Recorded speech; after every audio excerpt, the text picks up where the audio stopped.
lucky to come from a tradition where there's a value on elders and elder wisdom, and I grew up with strong grandmothers throughout my life, and even one of my great-grandmothers I had in my life for a significant amount of time.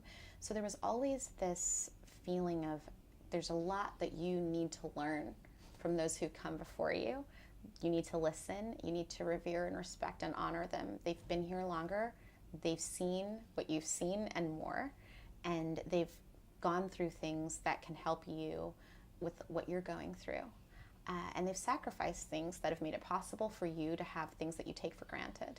And having that being very much embedded in the teaching culturally as well as religiously, I think it was kind of connected to spirit for me, made it so that I would seek out a lot of mentorship from people when I would just come across people who I thought that there was something I could learn from, that I would ask them questions. One of the reasons why Gloria Steinem has been such an important figure and friend in my life is because she would reject the idea that a mentorship relationship wasn't a true partnership. She did not like hierarchy.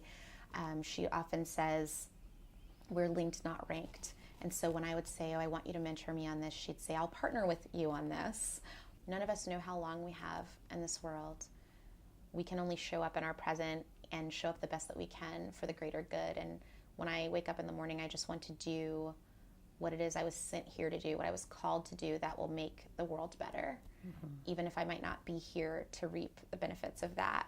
And I think, that's very much an indigenous worldview, but I also really think that it's leading me to think about the connections to the ancestors a lot and what it means for me as I become an elder.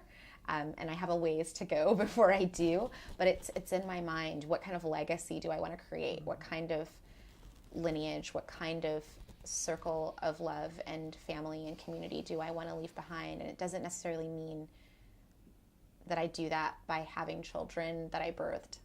And I'm also lucky to have a mother who taught me a great many things and was the person who really helped me see that I had power even when I didn't understand that I did, that her own inherent sense of self-possession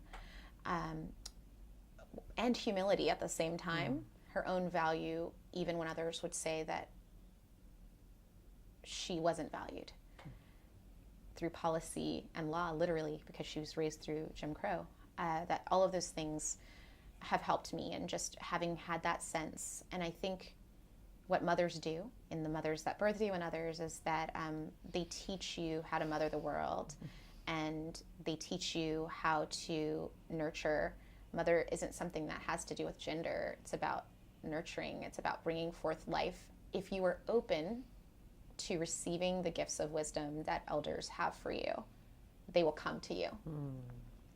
I have that very much in several people who've just come to me and said, I have things that you need to learn that I can share, and I want to offer this to you. And I say yes, because I know that those gifts wouldn't come if there wasn't a greater, higher reasoning for it, that I have prayed for many years for clarity and guidance in many occasions for many different trials, and those things have been showing up for me in the form of mentorship and partnership and love.